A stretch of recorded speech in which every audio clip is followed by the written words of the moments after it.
What a year, 2023 for Las Vegas sports and the business of sports. And what a year to look forward to in 2024. And what better guest to dissect it all than Alan Snel, whose popular website, lvsportsbiz.com, reports the business side of Las Vegas is expanding, exploding too, for that matter, sports industry. For everything about Alan Snell, sports and sports business, go to lvsportsbiz.com and you can follow him on X, formerly Twitter. And Alan, welcome back to the show. Happy New Year, Ira. It's always fun to chat with you, and here's to a healthy New Year for both of us. That sounds good to me. For any new listeners and viewers, tell us a little bit about the history of LV Sports Biz, and then we'll get into the topic of some amazing things that have gone on in the past year and what you look to for 2024.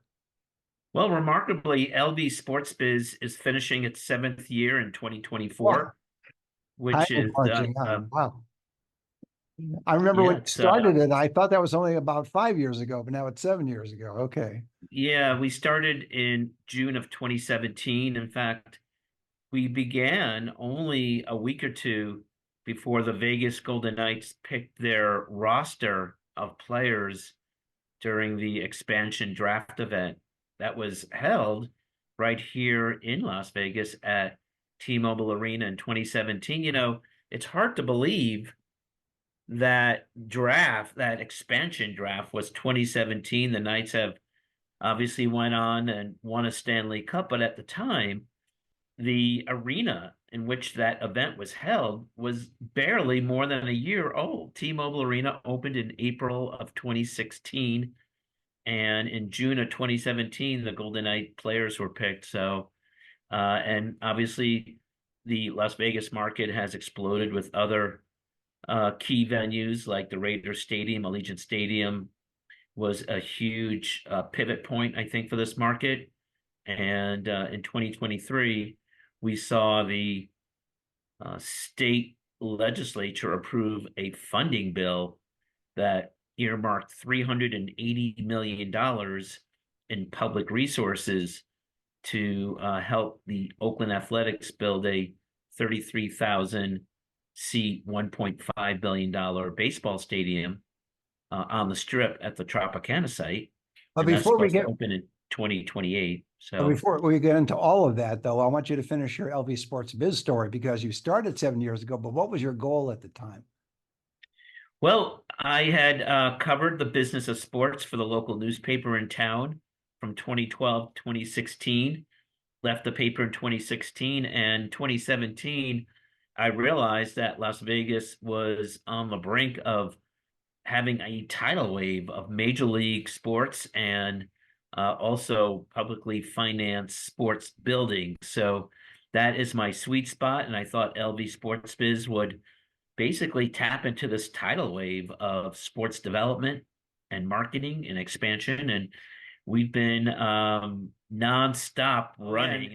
We saw the advent of Formula One also this past year, which I'm working on a major story this week. So yeah, it's getting back to LV Sports Biz, it has been literally a full nonstop sprint. I have to say there is no jogging, there is no marathon. It is a daily sprint every day as Well, developments occur literally on a daily basis here in Las Vegas. there may not be any running, or there is running, but there's also bicycling. There is time for bicycling. So that's your other Oh path. yeah, I squeeze that in as well.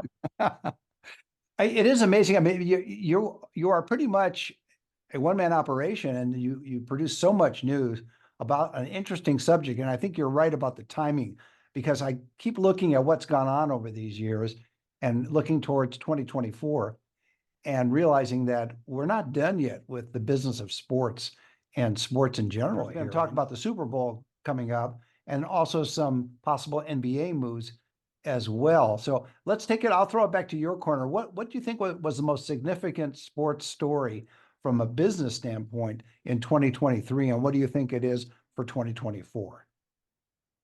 Well, from a business standpoint, I would say the advent and the start of the Formula One race here in Las Vegas, only because it had such a profound impact good and bad on the Las Vegas market. The big boys of Las Vegas, the MGM Resorts International, Caesars Entertainment, Wynn Las Vegas, the big hotel owners did well that weekend of November 16th to 18th when the race event was held. But a lot of businesses were crushed, and the event created a lot of disruptions, a lot of traffic jams. So, from a business standpoint, that race event, it's kind of funny. It's only a 90-minute race, and it was won by a racer who wins just about every F1 race on the schedule. It had a big impact on Las Vegas. A story that was the number one story for me when I launched the site, the Vegas Golden Knights. They won the Stanley Cup, which was a big deal, and also the Las Vegas Raiders. In terms of, if you want to boil it down to business, they did switch their head man, which was their coach. They fired a coach, general manager in the middle of the season. And in fact, right now, story is going to be up for possible being hired in a permanent position, but that's a decision that the owner, Mark Davis, will have to make. I want to go back to Formula One for a second. Unlike the Raiders, unlike VGK, unlike eventually the Aces, those sports teams have venues that you can amortize over time. And they play not just one game a year, but many games a year. Formula One was one time each year, and the amount of, as you called it, disruption, but also just the challenge to the infrastructure was profound.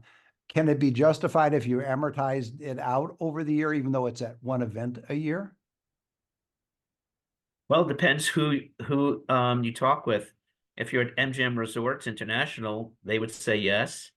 But if you have businesses along Koval Lane or Flamingo, they would say no. So Well, I'm thinking of that is, the wider impact on the city itself, not just the strip, but just you've got employees that are struggling to get to work on the strip. You have, as you mentioned, the smaller businesses, you have other issues as well. Is it worth it from your objective perch from a business standpoint? And I understand what you're saying. Yes, from the major casinos and resorts, it definitely is worth it.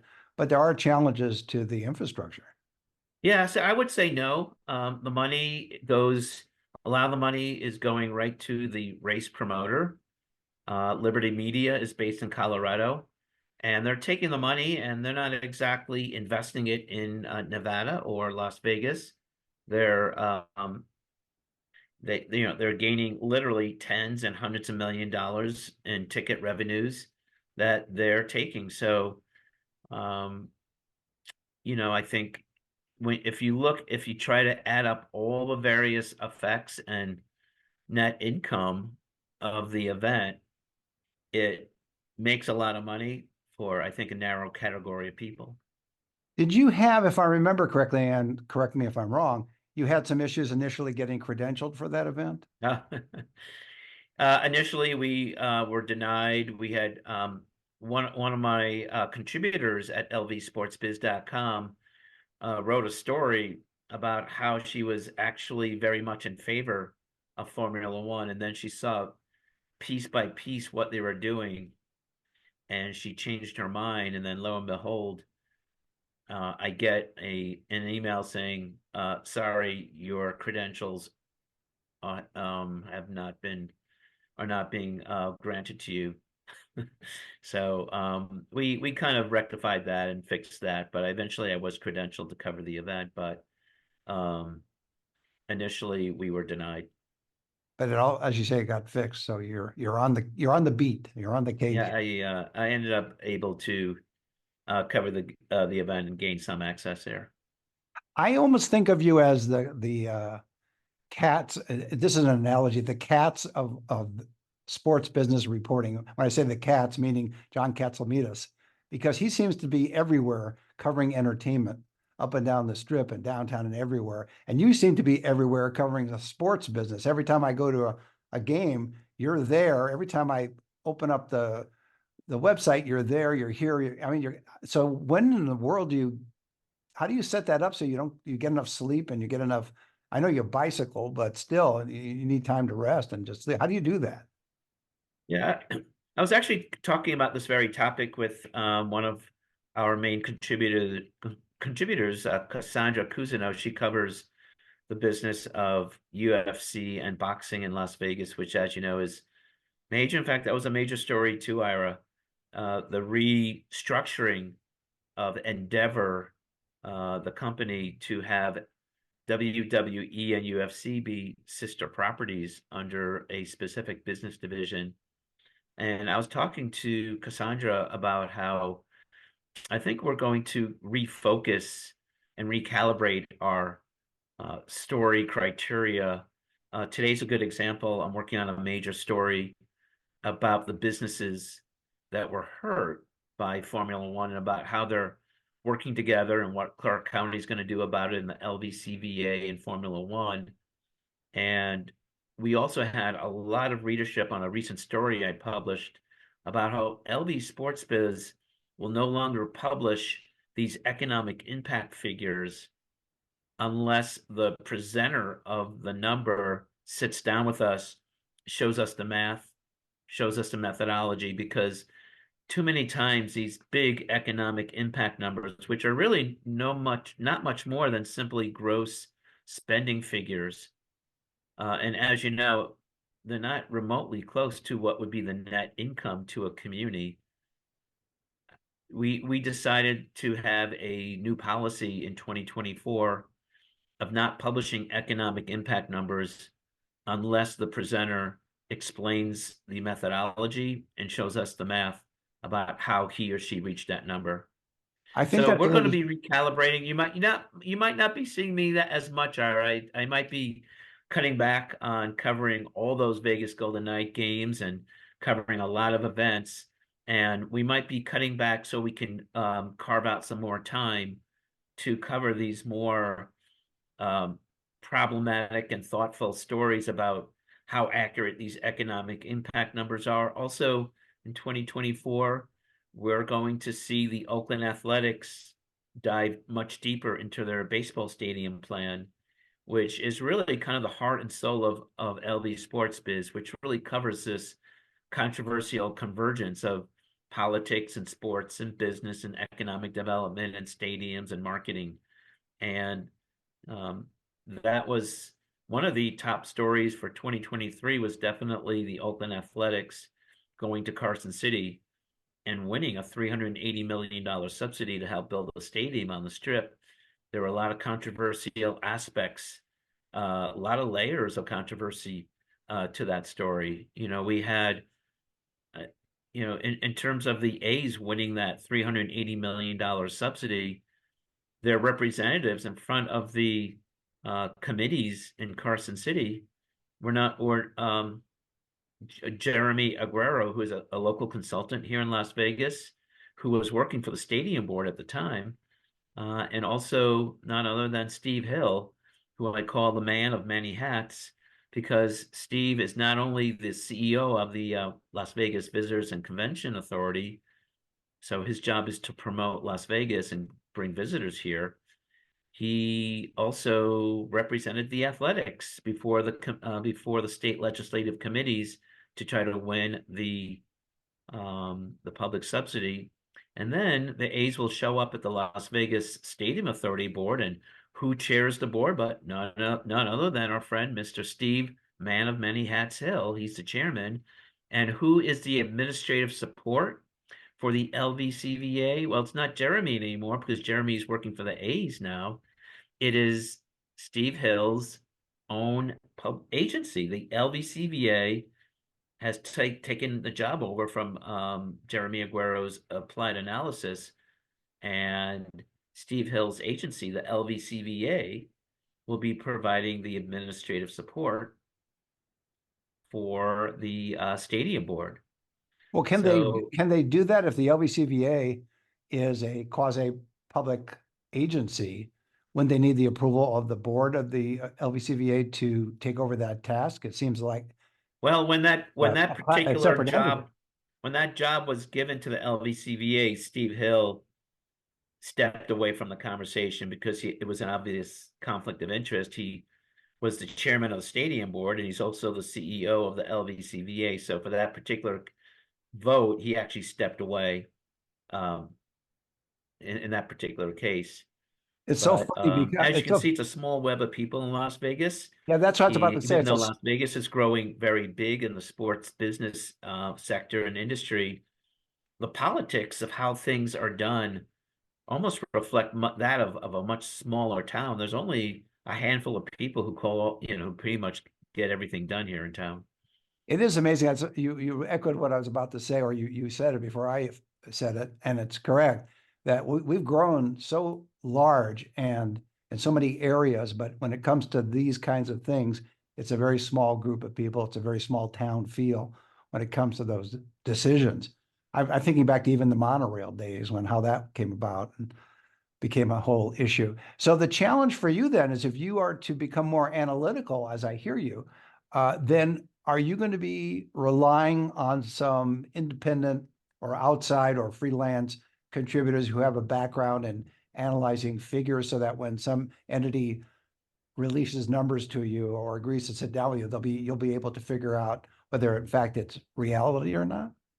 Well, I do interview a lot of sports economists. I do have to say that when lvsportsbiz.com did a story on our new policy about only publishing economic impact numbers after we're given an explanation of the methodology and math, economists across the country actually contacted me and really applauded our decision in that story. So I do rely on really a whole battalion of economists around the country who can break down the numbers that are given. But at the same token, in that particular case, Ira, I really need the presenter of the numbers to explain to me how they reached that number in the first place. Have you had any feedback yet from these eventual presenters of numbers, or Well, do it you just we face just we just pushback? started it recently. The Raiders were very cooperative. I do have to tip my hat to Michael Crome, who was the chief financial officer of the Raiders. I indicated to their public relations director, his name is Will Kiss, will arrange for me to meet Michael Crome, the CFO of the Las Vegas Raiders. And we chatted just last week because the Raiders came out with a number. They said that their stadium, which they run, the Raiders Stadium, Allegiant Stadium, which is run by the Raiders, has generated $2.3 billion worth of visitorship revenue. And again, I wrote a polite letter to the Raiders saying, um, in order for me to publish this number, I really need to speak with someone who can explain how they reached that number. And Michael Crome was nice enough to meet. We spent about an hour at the Raiders headquarters, and he broke it down for me, and we did a story on it. Do you find it interesting that when you look at what you do compared to larger media operations, even in Las Vegas, that you do command the respect and the feedback from these entities? Again, you're a small operation. You're not the major newspaper in town. You're not the major television station in town. But you have had such an impact over these years that, as you mentioned, for example, the Raiders guy will sit down with you to go over the figures. I think in the past, if someone asked for that maybe 10 years ago, they probably would come up against a brick wall. Well, I've been around the block on the topic. I've covered the business of sports, first in Denver and then in South Florida. Mhm. I covered the opening of the Mariners baseball park in 1999, which, by the way, hosted the Winter Classic hockey game with the Golden Knights versus the Seattle Kraken just this past weekend. That was an example, Ira, where I did not go to Seattle to cover that. I had just too many important business stories to write here in Las Vegas. Normally, it would have been fun to go to Seattle and do a road trip to see kind of a spectacle of a Winter Classic outdoor hockey game. But at the end of the day, it's a hockey game. And it would have been fun for me to see the ballpark since I reported on the ballpark back as a reporter for the Seattle Post-Intelligencer. And then I went on to work in Tampa Bay in sports business. I started a website for foxsports.com on sports business before I came to Las Vegas to work for the RJ. So it's true, I have a very small boutique news operation here, but I think I've been around the block a little, and I would dare say that I probably have more Major League City um, sports business experience than just about anyone in town. So I can rely on that institutional knowledge, and I can kind of present context and analysis in a way other reporters who don't have that experience could. No, there's no doubt about that. I was referring more to the fact that because you're a small operation, theoretically, a large sports organization can say, well, we don't have to deal with LV Sports Biz because we have access to the newspaper, we have access to the TV guys, et cetera. But clearly, they do respond, A, based on your background, B, based on the impact that you do have in town. But there's always that possibility that someone would say, well, it's a small operation. We don't need to Yeah, I mean, address. sometimes I think you might get that reaction from public relations staffs that might not be very experienced or might not be very savvy in understanding that even though I do have a very small operation, um, the impact though is nationwide. I mean, most of our readers are from Metro Las Vegas and California. But when I dip into my analytics about the site, I see that we have traffic around the country and in Europe and around the world. So um, we're we're a small but very mighty little news site. And I think the fact that that's where the internet comes into play, that you can have that kind of impact, even though you're not the biggest guy in town, but obviously you're the most educated on the subject. But looking at 2024, we've had such an amazing 2023. I don't want to get necessarily too far back on that, although again, it was an amazing year. Everything from Formula One to the Stanley Cup to the Las Vegas Aces and their win. We have looking forward to 2024. We have the Super Bowl coming up. What other big things do you see from your perspective as the head guy at lvsportsbiz.com? Well, the Athletics Baseball Park is to me job one. Again, they will be appearing on a monthly basis before the Las Vegas Stadium Authority Board. Their next meeting is January 18th at 3 p.m. at the Las Vegas Convention Center meeting room. And we will be there. We will be there every month. And that is a very, very important topic.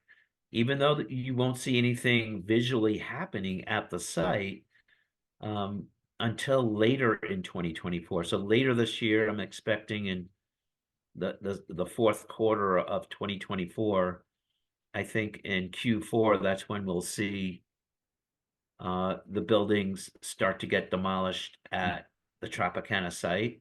Not happy That about site, that. yeah, that site, which is the southeast corner of Tropicana Avenue and Las Vegas Boulevard, needs to be completely demolished, and there has to be a blank slate at that corner. Even though 9 acres of the 35-acre site will only be earmarked for the footprint of the baseball stadium, the entire site does have to be cleared. And that's another question is, can the Athletics shoehorn what I would have to expect, there will have to be some kind of retractable roof or a fixed roof. I'm guessing it'll be retractable, but that's still not official. But there will have to be some kind of roof on this building. And if it's retractable, that will be a tight squeeze. It was interesting. Getting back to the Mariners baseball park that hosted the Golden Knights on Sunday for that outdoor winter classic, they have a superstructure that provides sliding panels above the baseball park. That is 9 acres by itself. The superstructure of the panels on 9 acres, and then you build the ballpark underneath that. So that's just 9 acres just for the structure itself. Obviously, baseball parks have a lot of outdoor kind of facilities that are that's part of the ancillary operations. So the baseball park and eventually the demolition of the Tropicana site in late I, 2024 I would is like to, huge. I would like to call it an implosion as opposed to demolition. It sounds better. It will be raised in one way or the other. And A lot of history on that corner. I hate to see it go. yeah, yeah. I'm sure you have a lot of stories to be told there. And also, kind of a little interesting sidelight will be the fact that we have another amazing building in the Las Vegas market, the Sphere, that will host the National Hockey League draft, I believe, in June. So that's a big deal too. The Sphere will host a sports event in June when the NHL draft is held. So that will be very interesting. Mhm. Another kind of thing to look at will be something I hinted before, and that is UFC working as a corporate entity along with WWE. You have Dana White, who is one of the more colorful and brash sports figures really in the country.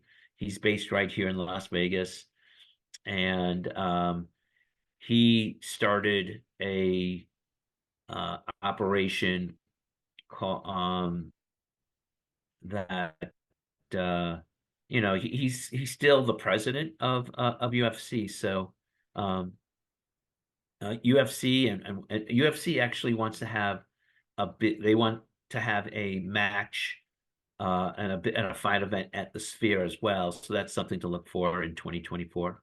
Before I let you go, impact of the Super Bowl coming in? So I know everyone is kind of hot and bothered about the Super Bowl, and I covered it last year very extensively in the Phoenix market. And it is a big deal. There's things going on every day. It's a football game on February 11th, but there will be a week's worth of activities. The media day is a huge event on Monday. Typically on Tuesday, the media is invited to see the stadium, so that's a big deal. And during the week, the commissioner will speak, usually that Wednesday. So Roger Goodell will speak on Wednesday typically. So there's a lot of stuff going on during the week, but here's my caveat for the Las Vegas market. Las Vegas already draws more than 300,000 visitors on Super Bowl weekend. That's without even a game being played in town. It is already a very busy weekend in Las Vegas. So I would expect another 100,000 people to be crammed into the Las Vegas market. So you'll probably see about 425,000 to 450,000 people at its peak, which will be very high. But like I said, it's already very busy during Super Bowl. So um, something to keep in mind if you're keeping track of public money, the LVCVA approved $40 million of your public dollars to host the Super Bowl.